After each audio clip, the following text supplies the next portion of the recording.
Unfortunately, guys, I have to make another I told you so video, okay? Because yesterday I was not myself. I went on a rant against the weakness of the Republican Party.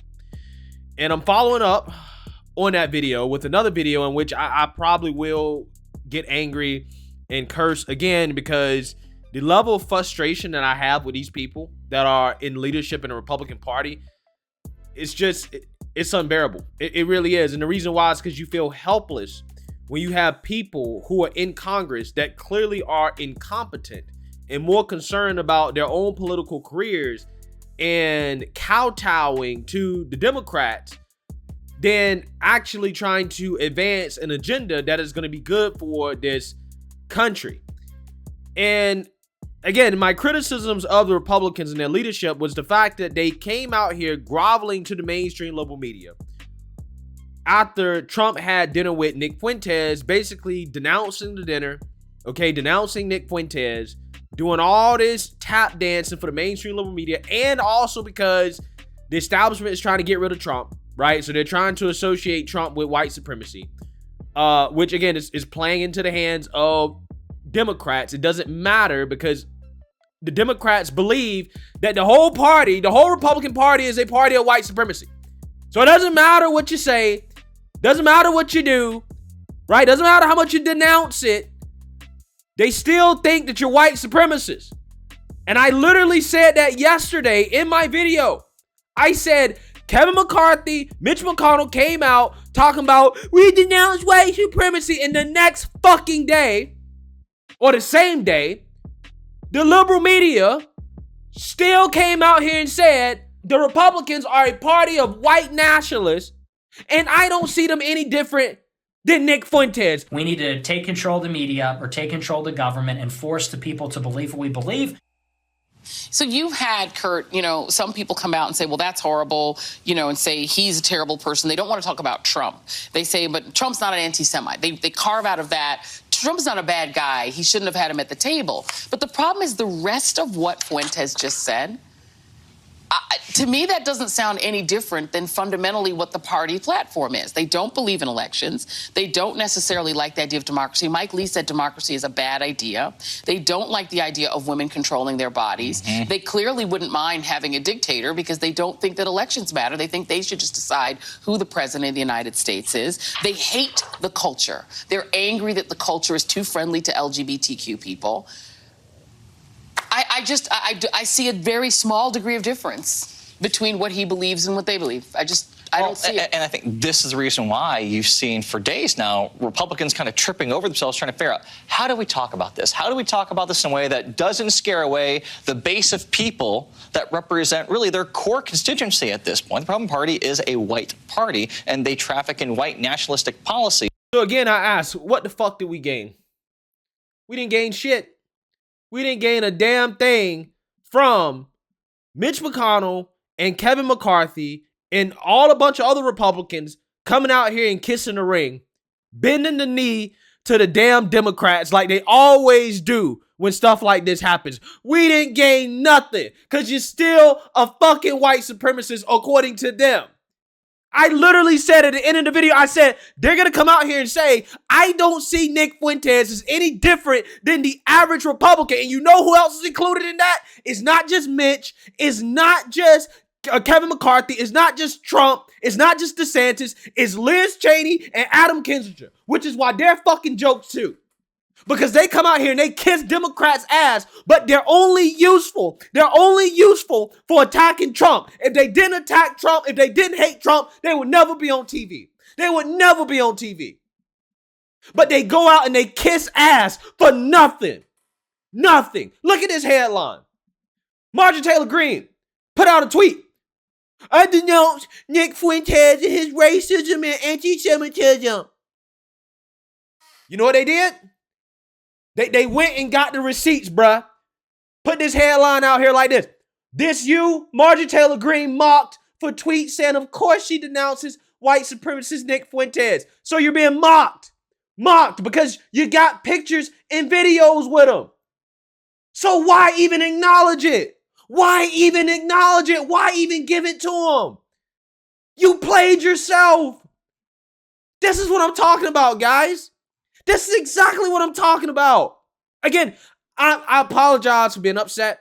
I apologize for using vulgar language, but this is, I'm so frustrated. This, like, anytime I think about this, just how pathetically weak this party is, I lose my mind.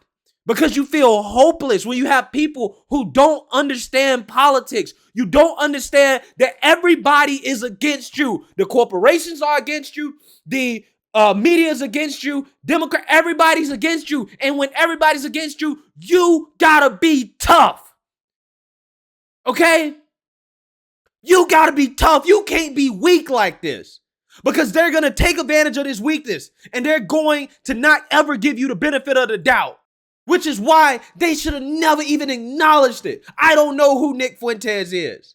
I don't know nothing about that dinner. Let's talk about the problems in this country. But I got bad news for you guys. People are happy that Nancy Pelosi is stepping down from leadership of the Democrat Party, but I'm telling you, it's not a good thing. Because Kevin McCarthy is going to get his ass ate up by the new leader of the Democrat Party. Hakeem Jeffries is going to eat him up, and I'm going to tell you why. It's because Hakeem Jeffries, I think he's corny as hell. He's a less corny version of Cory Booker, but he's from New York and he's actually coherent, unlike Nancy Pelosi. And I want you guys to watch how he handled the media's questions when people like Maxine Waters were out here basically calling for violence in response to the Derek Chauvin trial, in which the jury was basically trying to decide whether or not the guy was guilty. And you guys remember all the left-wing threats, right? Where there's like, oh, if he's not found guilty, we're basically going to have BLM protests all over again, riots all over again. Listen to how Hakeem Jeffries handled that situation. Listen, take a look. Continues to play footsie with Donald Trump. When you've got a situation where Lauren Boebert is a mess, Matt Gaetz is a mess, Marjorie Taylor Greene is a mess. Clean up your mess, Kevin. Sit this one out. You've got no credibility here. We support peaceful protests. May I follow up just very quickly? Do you support what Representative Waters said, her words? To be honest, I'm not that familiar with what she said. I know she made clear in comments afterward that she supports peaceful protests. Dr. King supported nonviolent direct action. That is what House Democrats support. Kevin McCarthy has no chance. He has no chance. Because Hakeem Jeffries, unlike Kevin McCarthy, he understands when to acknowledge something and when not to. Did you hear what he just said? He said, in response to Maxine Waters calling for violence, he said, I don't know what she said. I'm not familiar with what she said. I don't know. I don't know anything about it. I don't know nothing about it. But I support a peaceful protest. Bruh, how hard is it for Republicans just to be competent? Again, this is why we're losing. Y'all remember in the midst of the Antifa riots, when everything was going super crazy? When Democrats were actually asked about it, guess what they said? Antifa's an idea. Antifa's an idea. Right? I don't know nothing about Antifa. Antifa is an idea. This is what Democrats said and they got away with it. Well, how the fuck did they get away with it? It's because Republicans stopped talking about it. Republicans let them get away with it. Because they stopped questioning it. Have Democrats stopped talking about January 6th? No. They talk about January 6th every day. They talk about January 6th every single day. Why is that? Because it works. It works. It is a reminder every single day. Hey, these people attacked the Capitol, right? Doesn't matter whether or not I agree with it. I think it's silly. I think it's stupid. But we're not talking about me. We're talking about the average everyday American who ain't really paying that close attention to this stuff. Why is GOP not coming out every single day? BLM riots, Roe v. Wade riots, congressional leadership should be screaming it every single day. The same way they talk about January 6th. Antifa. They should be saying the exact same thing. Dude, it's not that hard. You know, there was reports that Democrats were scared shitless of Kari Lake. Well, why is that? It's because Kari Lake actually knows and understands this. Right? They were afraid of it. They was like, yo, Kari Lake actually knows how to deal with the media. right? Like, we actually are legitimately concerned if she becomes governor of Arizona. Like, she has the juice. Like, she actually is a competent Republican. She knows how to play the media because she was in the media. She done all the things I was talking about. You remember she went on that interview with CNN? And CNN tried to bring up the whole, denying the election, blah, blah, blah. She turned it right back around. Why you ain't ask Stacey Abrams about that? Stacey Abrams denied the election. Why you ain't ask her about that? That's what you're supposed to do, bruh. That's what you're supposed to do. It's crazy how a woman had more balls. She got more balls than Kevin McCarthy and Mitch McConnell. 99% of the men, the Republican men in Congress, a woman has more cojones than them. It's a shame. She knows how to fight harder than they do. You should never not be on offense. Always be on offense. Because Democrats never are not on offense. Listen to Hakeem Jeffries talk about working with the Republicans in the next congressional term. Listen to this. We look forward to finding opportunities to partner with the other side of the aisle and work with them whenever possible. But we will also push back against extremism whenever necessary. So I want you to understand, this is what Democrats do so much better than Republicans. They say, look, we got our own agenda, right? We're trying to do this is all legislation we're trying to pass. Republicans are in the way, but we'll try to work with them. However, we're going to push back against extremism. You know what Republicans should be saying? You know what Kevin McCarthy should say? If he's a competent person, which he's not, he come out here and say, look, we have our commitment to America agenda where we're trying to focus on making America energy independent again. We want to solve crime. We want to curtail immigration crisis. We want to tackle inflation. And since our Democrat opponent is so concerned about extremism in this country, I want the press to go out and ask him about, is he going to denounce the violence that we've seen in this country, the political violence that we've seen from the left? Is he going to denounce what happened to the 18-year-old young Republican that got killed by a Democrat lunatic because he was a Republican? Since he's so against extremism, is he going to denounce that? Is he going to denounce Antifa? Is he going to denounce the violence that happened because of the Roe v. Wade protest? Is he going to denounce any of those things? Go ask him that, since he's so against extremism. That is what a competent leader does. They go on offense. They go on offense when it comes to legislation. This is what we're trying to pass, guys. This is what we're trying to do for the country. And then they go on offense in regards to calling out Democrats on their bullshit. You need to be doing that all the time. Don't answer no questions about no extremism on the right. You don't need to, don't answer it. Don't address it. Don't talk about it. Because I'm telling you, dealing with people that don't give a fuck. Okay? Listen, this is what Democrats do. I hate it. It's immoral. It bothers me to my core, but this is what they do. When mass shootings happen, we've talked about this. Democrats see it as a political opportunity. They don't give a damn what the facts are, the real story. They don't care about any of that stuff. They say immediately, Republicans, they immediately have talking points. Republicans are too soft on gun control. White supremacy, homophobia, racism. Immediately, they blame it on Republicans. They don't care about the real story. And when you're competing against people who are that immoral, who play that dirty, you don't have any room for weakness. You don't. Because they don't give a damn. And it works. It works. You know why it works? Because the average person, when they get off work and they come home and they watch the news, they're going to hear Democrats go on TV and blame Republicans while Republicans are playing defense. And you know what they're going to think? They're going to say, oh, I guess it's Republicans' fault. I guess it's because guns. Even though they don't know that most mass shootings, a vast majority of deaths in this country from guns do not come from so-called assault rifles. Right? I think there are more people killed by hands and knives than assault rifles in this country. But they don't know that. All they know is that Democrats are blaming Republicans. That's all they know. I don't think it's moral, but Republicans got to start playing dirty. Just like when Nancy Pelosi's husband got attacked, Republicans should have came out here and said that it was a Democrat. It was them. It was a progressive. It was a far left progressive that Democrats are in bed with. They attacked Nancy Pelosi's husband. Because Democrats have no evidence that it was a Trump supporter, but they said it was a Trump supporter anyways. So why aren't Republicans saying the same thing? They need to be saying it's a Democrat. He was a Democrat. He was a far leftist. Look, there's rainbow flags, Black Lives Matter sign. He lives in Berkeley. All the evidence suggests this dude is a far left extremist. He's a legal immigrant. This was a Democrat's fault. That's what they should be doing.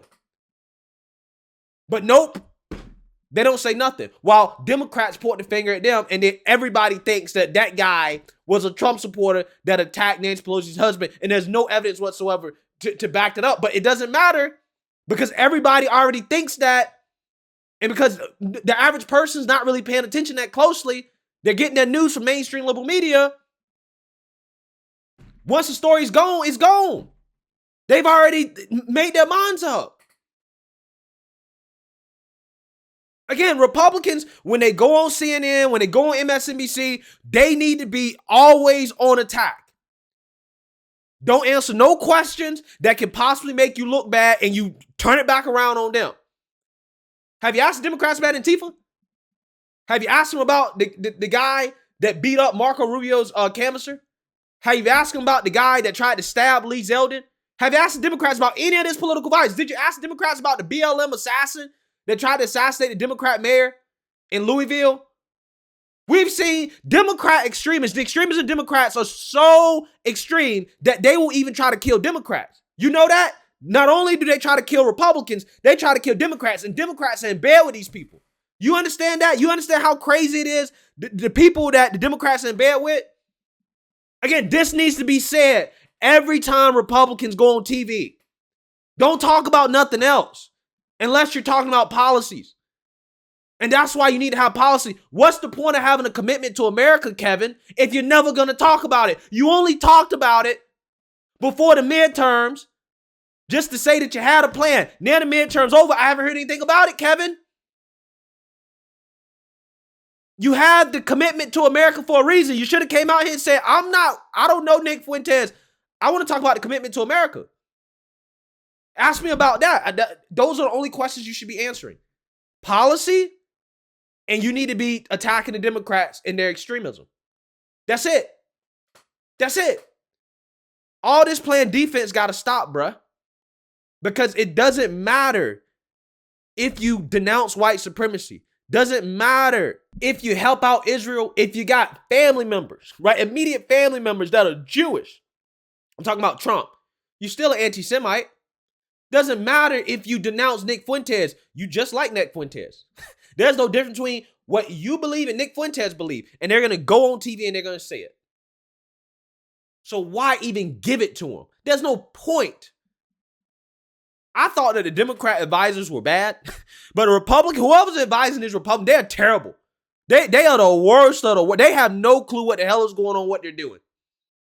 Because whoever advised them to come out here and start groveling over a dinner, instead of turning it back around on the Democrats, putting the Democrats back in the spotlight, making them answer questions about political violence in this country.